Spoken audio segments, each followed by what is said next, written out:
Hi, everyone. Thanks for listening to the Jalapeno Podcast. This is Ty, your host, and this is a conversation I had with Cory Schneider, the starting goalie for the New Jersey Devils. Cory and I had met before. My older brother and he played hockey together in high school, so I've talked with him a few times, but this was definitely the longest and the most substantive conversation that he and I have had. And I reached out, and Cory invited me to the Prudential Center in Newark, New Jersey, where the Devils play, to have a conversation. And I got to say, I was a little nervous. I felt like a little kid again. I was so excited to be in a pro hockey locker room. But Cory couldn't have been nicer or more welcoming, and he was very generous with his time and also with his answers. So here goes. I hope you enjoy Cory Schneider of the New Jersey Devils. Well, thanks for coming on the show. Yeah, thanks for having me.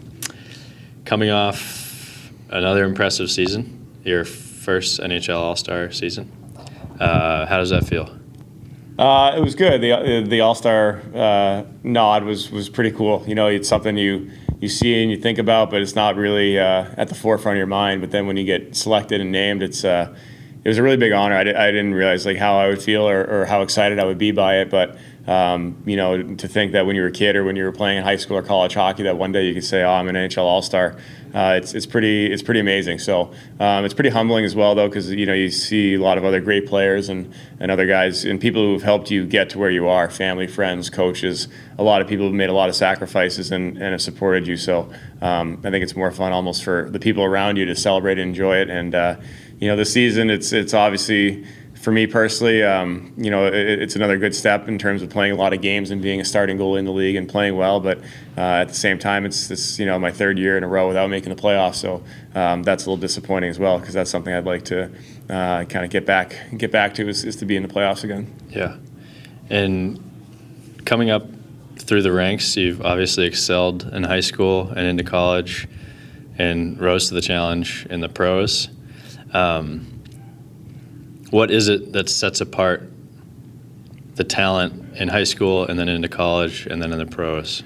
Yeah, it's definitely a stark difference. I mean, it's been a little while now since I made those adjustments, but I think it's, you know, you learn how to make those adjustments. It's the guys, I think, who can't quite figure out how to adapt or how to change their game or what they need to do from whether it be a mental standpoint or a physical standpoint or a training standpoint that I think, you know, the margin of error is so slim the higher up you get that any one of those things can set you back and then your opportunity's gone. So for me, I think it was a combination of a lot of things. It was a combination of luck and fortune and opportunity where, you know, I was given opportunities to play and, you know, it's up to you to play well and take advantage of those chances. But, you know, some guys never even get the opportunity for whatever reason. So again, I've worked hard. I've put a lot into it and sacrificed a lot in terms of, you know, my lifestyle or you know, my relationships. But at the same time, I've had a lot of support, a lot of help, like I mentioned. And, you know, the adjustments, I think it becomes a mentality that you're going to learn how to accept this challenge and conquer it. And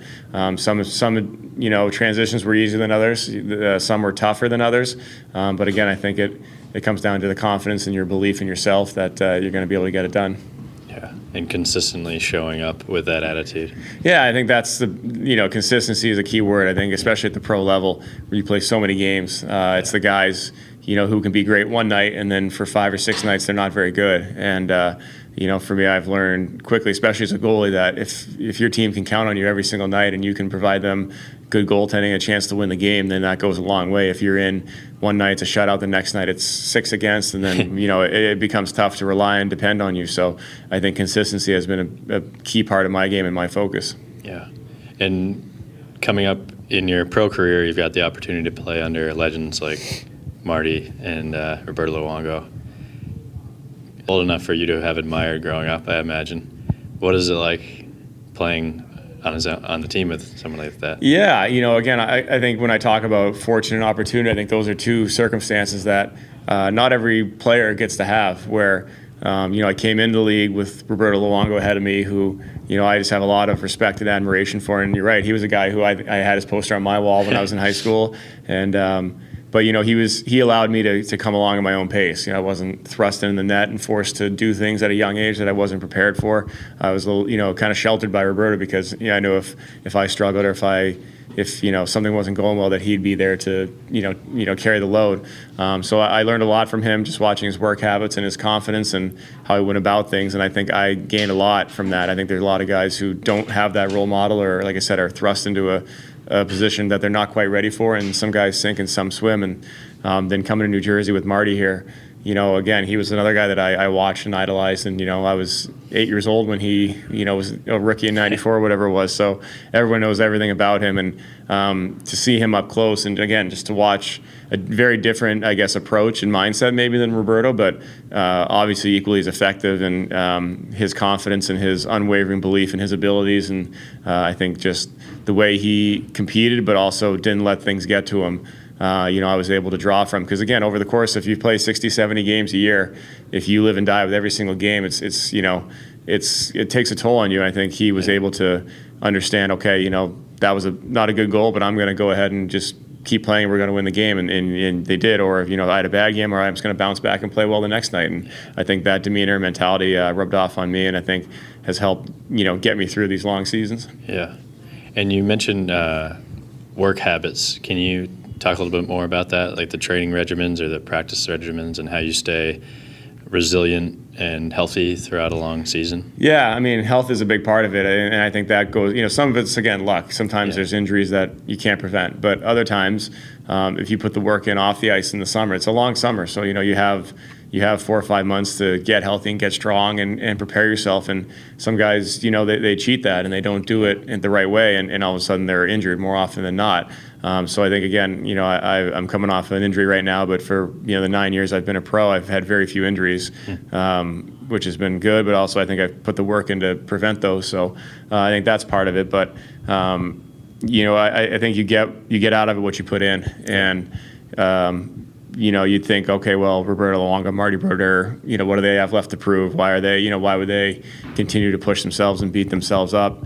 But that's exactly what they do, is they push to get better. They're on the ice early. They're on the ice late. They're always tinkering and working on stuff in their game. And I think you realize that if you stagnate, that someone's going to do something better than you and pass you. So, it's fun because early in your career, you're pushing. You want to get in the league. You want to get your contract. You want to win. You want to establish it. So you have that drive, and then all of a sudden you get in the league, which is the hard part.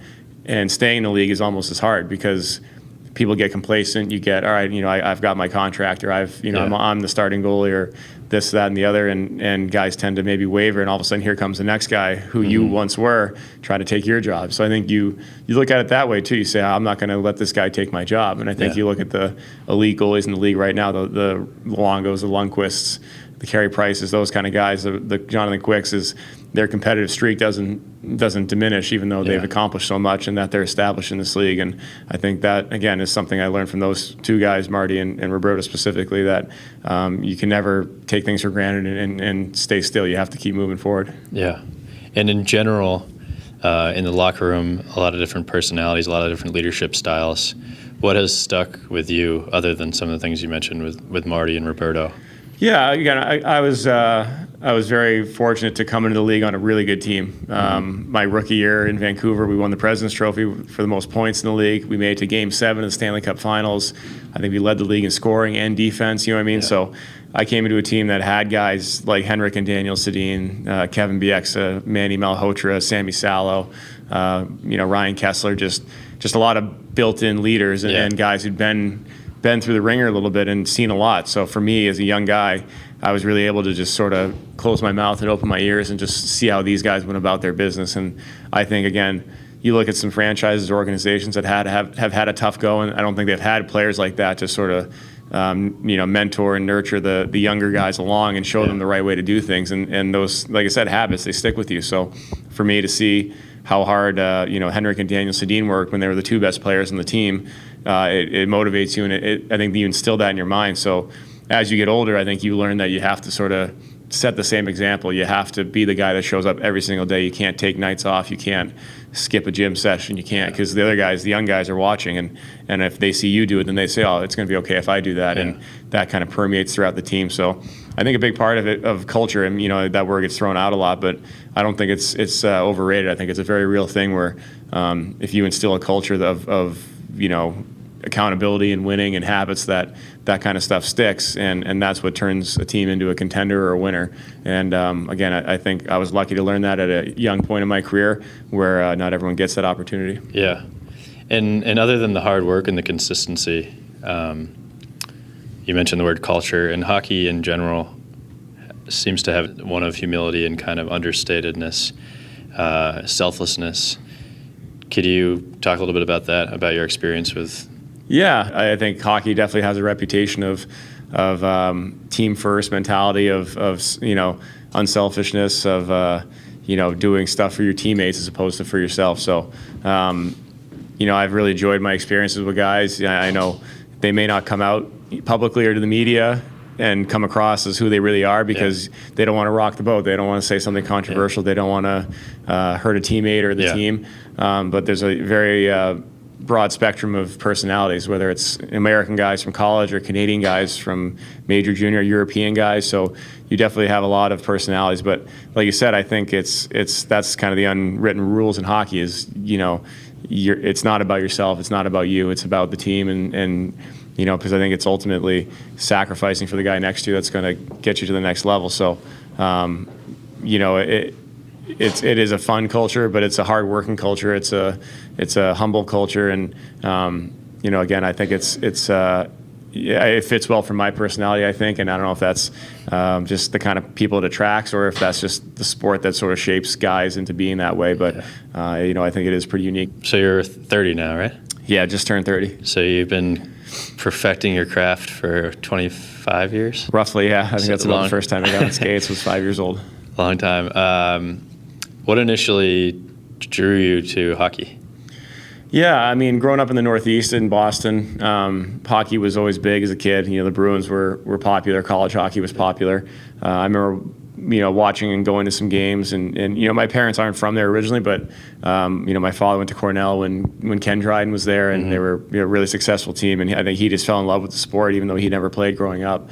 So I think he was drawn to it, and my older brother ended up trying hockey. He was 2 years older than me, so I think when he did that, for me, I always did what my older brother did. So I decided to give it a shot as well, and just fell in love with it. I think I think my personality, it's not type A, but I like to be in control of things. I'd rather do something than rely on somebody else to do something. So maybe that's why I was drawn to the goaltender position, because the game's kind of on you. It's your you have to be perfect. You have to make sure that you don't have a bad night. Whereas maybe a couple other guys can get away with it from time to time. So. I owe, I think, probably that to my brother and my parents for getting me involved in hockey originally. And, I also, this makes it be funny, but I think I like gear. I think I loved the goalie gear, man. The masks. The masks, the pads. It was unique. It was different. I was a catcher in baseball. I just, maybe I liked being the masked man or something, but, or I didn't want hand-me-downs from my brother. I wanted my own new gear. But again, I was very fortunate that my parents were able to afford and provide me the opportunity to play hockey, because I think that's the biggest barrier to entry for hockey, is that it's an expensive sport to play, and, odd hours and time consuming. So, my parents sacrificed a lot to make sure that I was able to play hockey. Yeah. And coming up as a goalie and still continuing to excel as a goalie, it seems like you mentioned the need or the attraction to control. It also seems like you need to cultivate poise and calmness, maybe more so than other positions. Do you have anything that you do off the ice that helps you with that, or is it just a matter of repetition? Yeah, I think it's a little bit of both. I think my natural demeanor is one of calmness, but confidence as well, where I believe in myself and my abilities, but I'm not out there rah trying to fire everyone up with my words, or because of goaltending, it's a reactive position by nature. You in goaltending, you can't go force the action, whereas as a player, you can get out there and run around and try to hit a few guys and go get the puck, and you can get yourself into the game that way.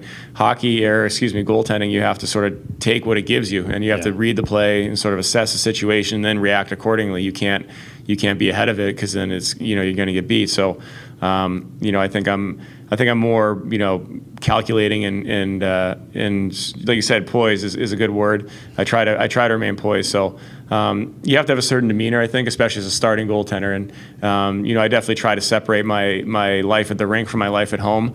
I try not to bring my work home with me too often. I have a wife and a young son now, and if you have a bad loss and it stings, you don't want to come home and be sour for 2 days until you get back in there. So I think I definitely have a persona and a mentality here that I carry over into my regular life, and but one I try not to let just eat me and envelop me, and where I'm constantly consumed. And some guys are like that, and that's what they need to stay driven and stay effective. And I've tried to find a good balance between the two. And like I said, it comes with practice and learning. And there's nights where I've been really upset and angry, and I've let it seep into the next game I play, and it affects me. And there's nights where I've tried to be too calm and too passive and too poised. And you have to find that fine line of edginess and control, and sort of, like I said, it's just sort of been practice and repetition that have allowed me to find what works for me. Yeah. So walking the line, balancing that line, and practice, deep practice, leading up to a game. What is your kind of self-talk? Do you have any kind of routine? Yeah, it becomes easier the more I've played. When you're playing once every 2 or 3 weeks as a backup, you really psych yourself up. You work hard in practice, and you have to stay sharp. But as the game approaches, you can get that sense of excitement, those butterflies, and some nervous energy. And the first few shots, you're kind of, all right, how's this game going to go? And then you settle in and go from there. As a starting goalie, I've really learned to just you know your body, you know how you're feeling, you understand your game. You say, okay, I'm tracking the puck well. Maybe I don't need to skate as long today, or maybe I don't need to skate at all, or maybe I need to work on this. But there's days where you're fighting it a little bit, and you say, okay, I really need to get out there, and I want to push hard today and see a lot of shots and just get my tracking back or my footwork back or whatever little nuance you may see. But like I said, it comes back to the mentality. The mentality of starting goalie is you have to kind of overcome little things here and there, where as before, like when I was a backup, if my gear didn't feel right, I might get worried, oh man, how's this night going to go? Or if I had like a headache, or if something physically was ailing you a little bit, you might sort of say, okay, I'm not feeling perfect. How am I going to get through it? And then as a starting goalie, you just sort of learn to say, nothing I can do about it. I just got to go play, and you got to overcome, and you have to find a way through it. And you have to, there's nights where you have your B game, and you got to find a way to win 4-3, or you're not feeling good off the start, and you have to rebound and settle in. So it's the little nuances like that, and to prepare for that in practice, you have to just keep working hard. If you take a day off in practice, it sets you back, and you're going to play like that. So for me, I've always tried to, regardless of how many games I played or what my status is, that you have to go out there and show your teammates that you're working hard, because I think then that helps them and gives them, they believe in you a little bit more. Yeah. But mentally, I've just tried to take each day one day at a time, and worry about the next game, and you can't look to game 60 or look back to game 10 when you're in the middle of the season. Right. You have to really say, all right, I don't even know who we're playing after this, or who we're playing next week, or whatever. I got to worry about this game here and understand the set of circumstances that are going to come with this game. And you mentioned teamwork, motivating your teammates through your own accountability and hard work. Is there anything else that you look for in a teammate, or that you expect to bring to the table as a teammate? Yeah, again, it's in hockey, it's good to have guys who are verbal and vocal and try to inspire the team that way. There's a lot of guys who's they speak with their actions. Mm-hmm. And I think, like you said, it's a guy who you can rely on, who night in, night out, for me, especially when, like I said, when I'm playing a lot of games, all right, this guy's out in this situation, I can count on him to do his job, and he's going to do it well. And I think it's when you get to the point where there's guys you say, I'm not sure what to expect from this guy. I don't know what this guy's going to bring me tonight. Yeah. That's when you maybe lose a little trust or faith, or you become a little less comfortable with certain guys on the ice. So, I really respect guys who just go about their business, and they talk about professionalism, and that's what it is. It's guys who show up. They don't complain. They don't worry about things that they can't control. They just show up and play the right way. So I know it's some cliches there, but when you play a lot of games, you can tell the nuances and the subtleties of who's there to battle every single night, and who maybe takes nights off, or just isn't quite engaged as you want them to be. So fortunately, there are very few of those, because at this level, those guys get weeded out pretty quickly, and they'll be replaced by somebody who will or who can be more effective. But again, it's fortunately in hockey, it's not a big issue where pretty much everyone's strapped in and ready to kind of do what they have to do to win. Yeah, and then from a coaching standpoint, what have been the coaching strategies or styles that have resonated most with you, just in general? Yeah, I've had a few different coaches in my career. Our coach in Vancouver, again, and you have to, every situation is different.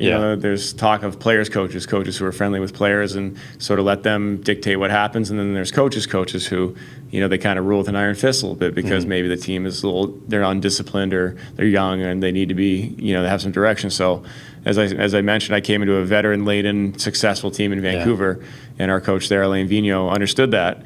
And if you try to micromanage and tell grown men who've been there and played a lot of games what to do every single minute, they're going to probably, not listen to you. They're going to tune you out and maybe resent you. So Alain understood that, and he was he gave us a lot of autonomy to sort of run the room. So, okay, Henrik, Daniel, Kevin Bieksa, Manny Mahocha, you guys decide, hey, sometimes he wouldn't come in between periods to try to, go over strategies. He'd just come and say, you guys know what you need to do, go do it. And a veteran team can say, okay, guys, seriously, let's knock it off. Let's get in. Let's forecheck, all that stuff, and you go out and do it. And then you come here, and this year we have a much younger team, much less experienced team, maybe a team that hasn't played together as much. And we have our coach John Hines, who I actually had 10 years ago at a USA tournament, which is kind of funny. But he's a young, very tenacious, prepared coach. So I think he understands that we as a group need a little more direction. So he doesn't micromanage, but he is very prepared, very detailed, very fair. He'll give you fair warning. Say, hey, if we don't put the work in tonight, we're gonna get it tomorrow in practice. So you guys, better pick it up. And he's got to be a little more hands-on with this group than maybe a veteran team. So I've really appreciated him as a coach. I think he's done a great job this year and really gotten a lot out of our team. And but two very different coaching styles that are effective in their own ways. And like I said, it depends on the group and the players you have and the leadership and all that stuff. And hopefully one day we can transition to a team that is like the Vancouver team that I played on, where the older guys and the veterans are able to sort of steer the ship, and the coaches, they don't do less, but they're just a little less hands-on. Yeah.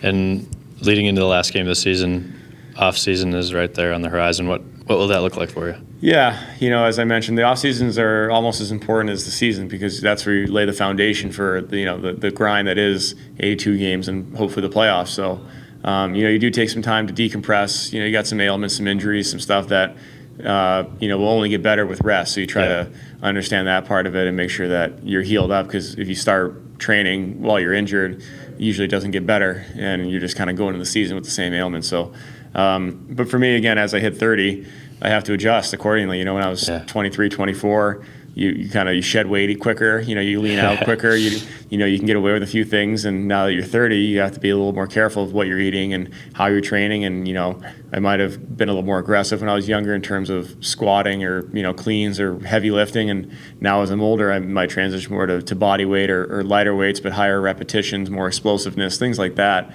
So again, this is a new territory for me, just learning what's to come or how I need to change my training. But again, I think it's a really important time for me just to make sure that I'm healthy and that I can come into camp and they can count on me for another 60 to 70 games. Yeah.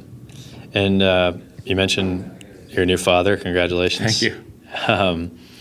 It's probably way too early to be thinking about your son playing hockey, or any sports. Is there anything that you think you'll teach him about the game or about competition in general, or teamwork in general? Yeah, I'm hoping to. Hopefully I can play long enough where he'll be old enough to have some memories of it. Yeah. A lot of kids are around the room. They come in the locker room or they're around the game and they kind of just fall in love with it on their own, or they have zero interest in it. They just get sick of it or they're tired of it. But, it'd be good to see what, your son or your daughter or whatever, to just kind of just get a glimpse of what a team culture is like and what it means to be a teammate. Because I think that's where sports, is at its best, is when it teaches young kids how to work together and how to be a part of something bigger than themselves, and how to not just be focused on them, and learn to work and share and communicate with others. I think that's why sports, is good for kids, and not the not can he turn pro, not can he make a lot of money or go to college or whatever. So,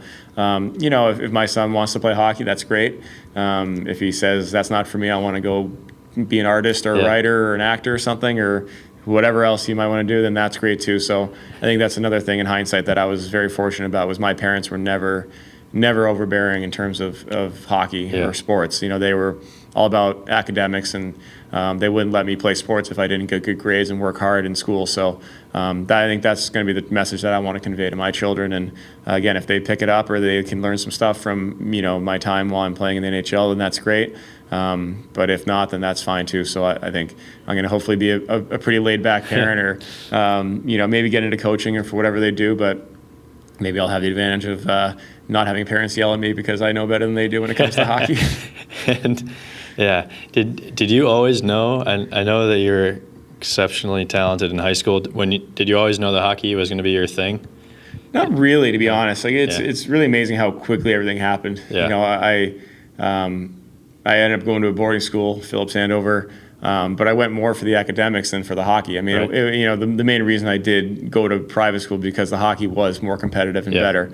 But at that point, I wasn't on anybody's radar in terms of college scholarships or whatever. You're still pretty young as a freshman in high school, but it just sort of happened pretty organically. The whole scenario, I just went there, and the team wasn't very good when I first got there. My first year, we were terrible, but I played, and then I played again the next year and played in some tournaments over the summer, and then started getting noticed. And all of a sudden, by the spring of my junior year, I committed to Boston College. And never in my wildest dreams had I imagined that would happen within 18 months of me going to boarding school. So again, like I said, a lot of it was luck, a lot of it was opportunity. I played well at the right times, and I think you just gain confidence from there. And I was drafted in the first round. Again, something that 3 years earlier than that I never would have imagined. So, like I said, it happened quickly. It happened naturally, but it was pretty amazing. And again, I never really doubted myself though throughout the whole process. I wasn't arrogant and didn't think, okay, well, this is obviously or it's a foregone conclusion. When I committed to Boston College and I was drafted, my agent kind of said, all right, well, after, 2 or 3 years of college, we'll look to sign and maybe go pro. And I was kind of, yeah, right. I'm going to go 4 years. What are you talking about? I'm going to go 4 years of college. That's what everyone does. But sure enough, after my junior year, I signed a contract and turned pro. And, that was probably my biggest adjustment, was from college to turning pro and playing in the minor leagues that first year. That was the real first dose of adversity that I'd hit. And I was able to overcome that and just carry the momentum, I think, into, turning it into an NHL career. So, again, there were very few moments where I doubted myself, but I never thought it was a foregone conclusion that I was going to have a long, successful NHL career, because I think just, statistically the numbers are against you. Yeah. And when you had moments of challenge or bumps in the road, or what kept you going? Was it the long-term vision of fulfilling the dream, or was it just the interest in being... Yeah, I think fear can be a big motivator, and I think fearing failure can get a lot of people to perform either at their worst or their best. And I think that's what drives a lot of people, is they don't want to fail and embarrass themselves or let people down. And I think when I kind of hit a rough patch there, I had a great support system. I talked to my agent, who was a former goalie in the NHL, and he really has always simplified things for me in my mind, because sometimes your mind can get racing and you lose sight of what's really in front of you. I had my parents, I had friends, I had old coaches who I could turn to and just sort of say, hey, what should I do, or what do you think?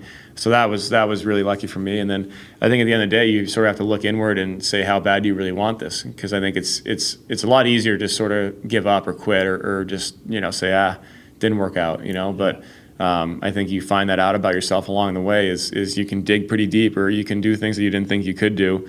And I think that sort of motivates you and gives you the confidence to push forward, and it ultimately leads to success, hopefully, down the road. So in times of struggle, like I said, I count on myself more than I count on a lot of other people. So I think I just sort of said, all right, well, I'm going to give it the very best I have. And if it doesn't work out and you can throw up your hands and say, well, I just wasn't good enough, I think you can live with that. I think you can live with the fact that you said, I gave it everything I had and I just wasn't good enough, because that's going to happen in a lot of facets in your life. But if I had said, I wish I could have given a little more, and I never know what would have happened, then I think that would have really haunted me. So I think I took that perspective, and I kind of have throughout my career. It's just sort of say, I don't want to leave anything on the table and look back and say, I wish I'd done things differently. Because, I've had to make a lot of tough decisions in my life, but I don't think I've had regret for a single minute of it, just because, it's easy to say when things work out and you're doing well, but, I can honestly say that I don't really regret a whole lot of things in my life, and I think that's helped keep me free to, move forward and push and just continue to love what I do.